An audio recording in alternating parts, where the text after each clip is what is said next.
Hariom friends, Hariom. कैसे हैं आप लोग? आई होप आप लोग अच्छे होंगे, स्वस्थ मस्त होंगे और भगवान जी का आशीर्वाद आपके साथ होगा। फ्रेंड्स, किस कारण हमारे बच्चों की शादी सही समय पर नहीं होती है? ऐसी कौन सी गलती हम लोग कर देते हैं कि हमारे बच्चों की शादी की उम्र हो जाती है 30, 35, 40 तक की और हमारे बच्चों की शादी नहीं होती है। फ्रेंड्स, जिन घरों में लोग रात में देर से सोते हैं, सुबह देर से उठते हैं, पूजा पाठ अर्चना कुछ भी सही समय से नहीं करते हैं, तो जिस घर में सही समय से पूजा पाठ अगरबत्ती सूर्य जल नहीं दिया जाता है, वहाँ पर इस तरह से विघ्न आने लगते हैं। और ऐसा देर से करने से हमें राहु केतु शनि सभी नाराज हो जाते हैं। नाराज माने कि हमारे काम नहीं होते तो वो नाराज हो जाते हैं। फ्रेंड्स, हमें समय से हर काम करना चाहिए, क्योंकि हम अकेले नहीं हैं, हमारे बच्चे हमारे साथ हैं। और बच्चों को भी ये आदत डाले कि सुबह जल्दी उठे, रात में जल्दी सोए। कुछ लोग क्या करते हैं, कुछ घरों में हमने सुना है, मैं सत्संग में हूँ, हमसे लोग बताते हैं कि वो तो रात में 2 बजे आता है, वो तो रात में 12 बजे आता है, फिर खाता है, टीवी चला के शोर मचाता है और बच्चों को डिस्टर्ब करता है, इसलिए हमको देर हो जाती है। ऐसे लोगों को भी समझना चाहिए कि हमें घर में जल्दी टाइम से आना चाहिए, क्योंकि अगर आप अपने बीवी बच्चों से प्रेम करते हैं, घर जल्दी से आएंगे और अपनी जिम्मेदारी भी उठाएंगे। जब आप जल्दी आएंगे तभी बच्चे आपके सोएंगे। अब आप रात में 12 बजे डिस्टर्ब करोगे तो बच्चों की नींद तो खुली जाएगी। तो इसलिए फ्रेंड्स, बच्चों को शुरू से ही अच्छी शिक्षा दें। सुबह लिए उनको प्रेरित करें कि सुबह जल्दी उठो, सूर्य को जल दो, पूजा पाठ करो, बड़ों का आदर करो। कभी कभी क्या करते हैं, हमारे घर में बड़े बुजुर्ग होते हैं तो हम लोग क्या करते हैं, उनकी सेवा सत्कार में कमी कर देते हैं, उनका अनादर करते हैं, उनकी जरूरत की चीजें लाके नहीं देते हैं। अगर वो बुलाएंगे बेटा बोला, इस तरह से उनके साथ हम लोग बिहेव करते हैं। इससे भी हमारे कर्म बन जाते हैं और शनिदेव भी नाराज हो जाते हैं। इसलिए अगर शनिदेव रुष्ट हो गए तो आपके घर में मांगलिक कार्य कैसे होंगे?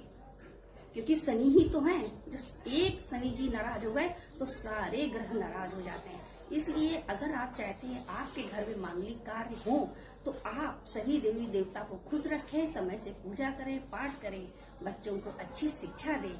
हमारी माँ होती है, माँ ही अपने बच्चों को अच्छी शिक्षा देती है, लेकिन माँ के ऊपर मुखिया उसका पति होता है।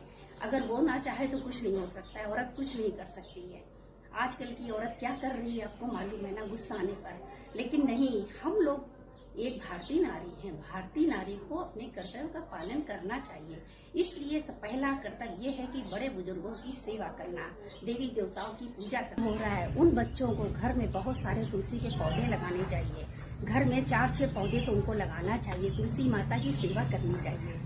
रोज तुलसी में एक दिया जलाएं, जिसके अंदर 1 चुटकी हल्दी 2 लौंग डालकर दिया जलाएं। इससे तुलसी माँ खुश होती हैं, साथ में विष्णु लक्ष्मी भी खुश होते हैं। एकादशी को भी पूजा करें। अपने घर में कभी कभी सत्यनारायण की कथा भी सुनें।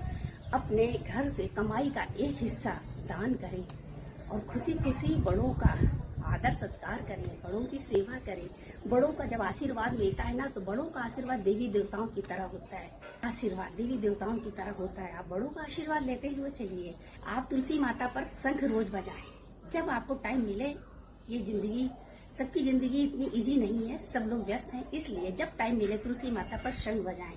और लोग तो वैसे भी घर में शंख बजाते हैं, तो थोड़ा सा आके तुलसी जी में दिया जलाना और शंख बजाना है। इससे हमारे राहु केतु शनि सभी सही हो जाते हैं। जब शंख की ध्वनि होती है तो जो भी निगेटिव ऊर्जा होती है वो घर से बाहर चली जाती है।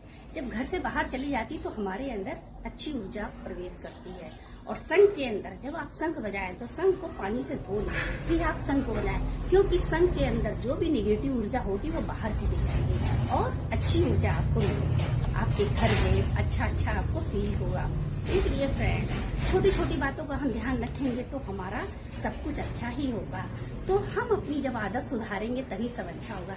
हम अपनी आदत सुधारते नहीं है, घर वालों को दोष देते हैं, ये ऐसी हो ऐसी हो, इससे कुछ नहीं होता है। आप घर के मुखिया हैं, या लेडीज हो या जेंट्स हो, तो जब आप घर के मुखिया हैं तो आपको ही घर की बागडोर आपके हाथ में है। तो जब बागडोर आपके हाथ में तो आपको ही संभालना होगा। वैसे भी फ्रेंड्स, अगर आप जरा सा भी ढील देंगी किसी भी जगह पर तो घर गृहस्थी बेकार हो जाती है। जैसे इस संसार में रहने के लिए आटा दाल चावल की जरूरत होती है, वैसे ही अपनी जिंदगी को अच्छा बनाने के लिए हमें देवी देवताओं का आशीर्वाद चाहिए, हमें अपने पितरों का आशीर्वाद चाहिए, हमें अपनी कुल देवी का आशीर्वाद चाहिए। ये कैसे मिलेगा? जब आप बड़े बुजुर्ग के पास बैठेंगे, उनसे दो बात करेंगे, तभी तो वो आपसे दिल में दिल मिलाकर बताएंगे, हाँ हमारे यहाँ ऐसा होता था। आजकल के माँ बाप डर जाते हैं बहुओं को बताने से कि कैसे बताएं, बुरा ना मान जाए। इनके पास तो टाइम ही नहीं है। वैसे भी सच में टाइम नहीं है, मशीन का जमाना है, सारा काम मशीन ही करती है। लेकिन पूजा पाठ हमें दोनों हाथ जोड़ के करना पड़ेगा। हरिओम फ्रेंड्स, मिलते हैं नेक्स्ट वीडियो में। आपको ये ब्लॉग पसंद आया होगा। मैं मोटिवेशनल स्टार